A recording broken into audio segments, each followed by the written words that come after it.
हरियाणा में आर्य समाज की करोड़ों अरबों रुपए की संपत्तियां हैं और आर्य प्रतिनिधि सभा रोहतक जो दयानंद मठ है वहां इनका हेडक्वार्टर है और उसके जो चुनाव होने हैं उसका विवाद गहराता जा रहा है।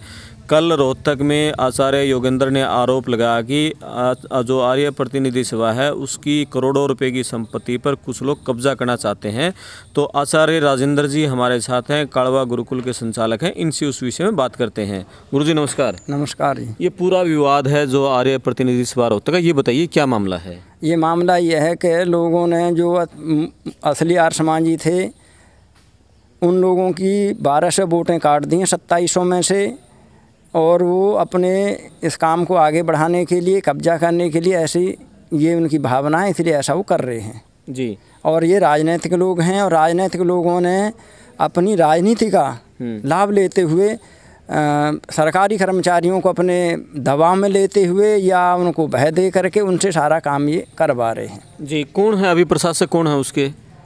प्रशासक हैं नरेंद्र विद्यालंकार जी। तो उन्होंने, आचार्य योगेंद्र ने तो कल जो राज्यपाल आचार्य देवव्रत हैं उन पर आरोप लगाया कि उनके इशारे पर हो रहा है ये। हाँ, तो उनके इशारे पर ही इस नरेंद्र को यहाँ बैठाया गया है। वैसे नरेंद्र पहले ही घोटालों में, अनेक घोटालों में ये लिप्त है, संलिप्त आदमी है और ऐसे भ्रष्ट आदमी को यहाँ सभा का पर्यवेक्षक प्रशासक लगा करके, और ये देवव्रत के इशारे पर सारा हुआ है जी। तो क्या ये आर्य समाज की जो संपत्तियां हैं करोड़ों रुपए की, अरबों रुपए की, उस पर कब्जा करने की साजिश है? हाँ जी, उन पर कब्जा करने की इनकी पूरी नियत है। और जैसा देवव्रत के बारे में, ये आर्य समाज भी नहीं है मूर्ति के सामने कि वहाँ मूर्ति पूजा कर रहा है, और ये आर्य समाज के बिल्कुल ही बहुत ही विरुद्ध बात है।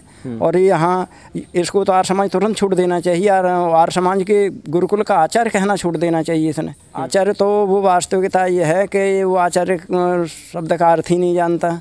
किसी भी जो हमारे आर्य समाज में परंपरा से आचार्य जो पढ़ते चले आ रहे हैं उस किसी भी परंपरा का नहीं है, उसने अपनी वैसे ही नाम आचार्य रख लिया है। जी जी।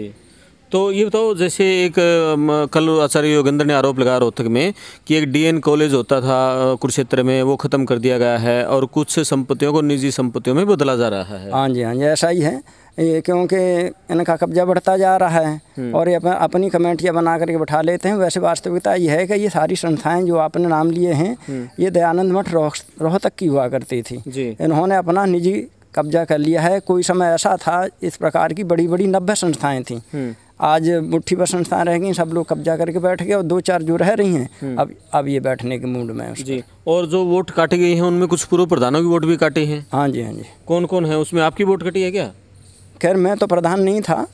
नहीं, वैसे आप संस्था के सदस्य थे उसके? हाँ, मैं संस्था का सदस्य, मेरी भी वोट कटी है आपकी। और ये जो पूर्व प्रधान आचार्य रामपाल, आचार्य विजयपाल, इनकी? हाँ जी, इन सब की वोट कटी है। अच्छा, ये जो दयानंद मठ रोहतक है और यहाँ जो झज्जर गुरुकुल है उसके कारण ही ये बना है, इनका आपस में बड़ा पुराना है, क्योंकि झज्जर गुरुकुल बहुत पुराना आर्य समाज का।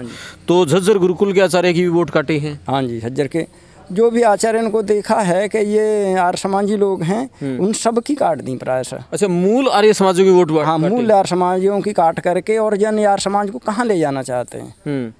और जो आर्य समाज की संस्थाओं में एक दिन भी किसी गुरु के चरण में बैठ करके नहीं पढ़े, उन लोगों की वोटें बनाई गई हैं जी।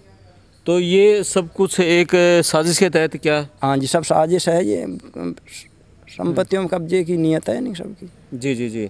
तो क्या रणनीति रहेगी आप लोगों की अब? रणनीति कल प्रदर्शन करते हैं, केस भी डालेंगे जैसा। कहाँ करोगे प्रदर्शन?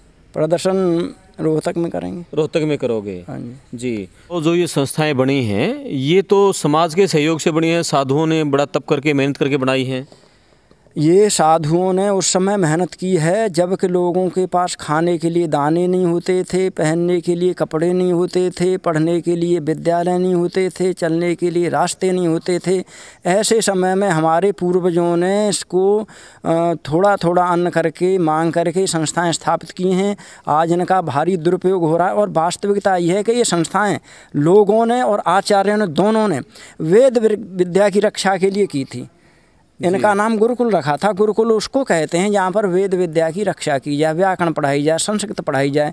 आज इन गुरुकुलों में वेद विद्या बिल्कुल नहीं, यूँ की तो CBSE पढ़ाई जा रही है और नाम धर दिया गुरुकुल।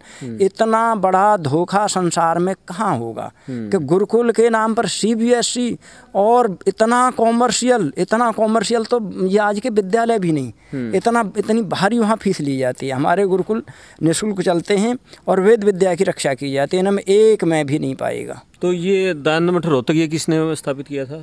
ये दयानंद मठ स्थापित किया था स्वामी स्वतंत्रतानंद जी महाराज ने, जो कि बहुत बड़े त्यागी। उनके पिताजी उनको सेना का जनरल बनाना चाहते थे, पर सेना का जनरल तो नहीं बने, पर आर्य समाज के जनरल उन्होंने फील्ड मार्शल की उपाधि प्राप्त की। जब फील्ड मार्शल की उपाधि प्राप्त की तो उनके पिताजी बड़े खुश हुए और ये कहा कि जी मैं बनाना तो कुछ और चाहता था, पर मेरा लड़का चलो इधर ना आकर के दयानंद का एक फील्ड मार्शल बना, मुझे बड़ी खुशी है। तो ऐसी जगहों पर जो ऋषियों की ये यूँ चाहते हैं ये पचा लेंगे, परमात्मा की बहुत बड़ी व्यवस्था है, ये पचा नहीं सकते जी। और ये गुरुकुल कुरुक्षेत्र ये किसने बनाया था? ये बनाया श्रद्धानंद जी ने। और श्रद्धानंद जी ने उस समय बनाया कोई सेठ दंपत्ति जिसकी संतान नहीं थी। जो संतान नहीं होते तो वो फिर अपने धर्म कर्म करने के लिए कहीं जाना चाहता है, तो वो दंपत्ति हरिद्वार गए हुए थे।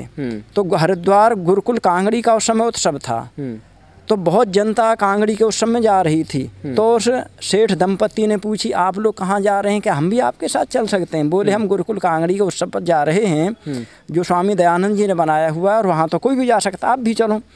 तो उस दंपत्ति को, सेठ दंपत्ति को, वो गुरुकुल का उत्सव इतना बढ़िया लगा, गुरुकुल का वातावरण, वेद विद्या, हवन और आर्य समाज के उपदेश इतने अच्छे लगे। तो उन्होंने श्रद्धानंद से प्रार्थना की स्वामी जी हमारे यहाँ भी ऐसे गुरुकुल की स्थापना करें, यहाँ वेद पढ़ाए जाएं, ब्रह्मचारी पैदा किए जाएं। तो उस दंपत्ति ने, ज्योति स्वरूप जी नाम था उनका, तो ज्योति स्वरूप जी ने अपने पैसे से 200 कुछ एकड़ वहाँ ज़मीन खरीदी, बिल्डिंग बनवाई और गुरुकुल को चलाने के लिए कुछ चांदी के रुपए दान किए। आज ऐसी संपत्ति का इतना दुरुपयोग हो रहा है, वेद विद्या नाम की चीज़ नहीं जी। तो भाई ये थे आचार्य राजेंद्र जी, काड़वा गुरुकुल के जो संचालक हैं, और इनका कहना है कि जो आर्य समाज की करोड़ों अरबों रुपए की संपत्तियां हैं उस पर कब्जा करने की साजिश है। और इन्होंने जो आचार्य देवव्रत हैं, राज्यपाल हैं, उन पर भी कुछ गंभीर आरोप लगाए हैं। तो दूसरे पक्ष से भी हम जानना चाहेंगे कि ये पूरा मुद्दा क्या है और क्यों इस तरह वोट काटी गई हैं। क्या ये ग्रामेटिकल मिस्टेक हुई है या किसी के इशारे पर जो पूर्व प्रधान है, आचार्य विजयपाल हैं, आचार्य रामपाल हैं या राजेंद्र जी हमारे पास बैठे, इनकी वोट काट दी गई हैं। मैं आपका दोस्त क्रमपाल, धन्यवाद।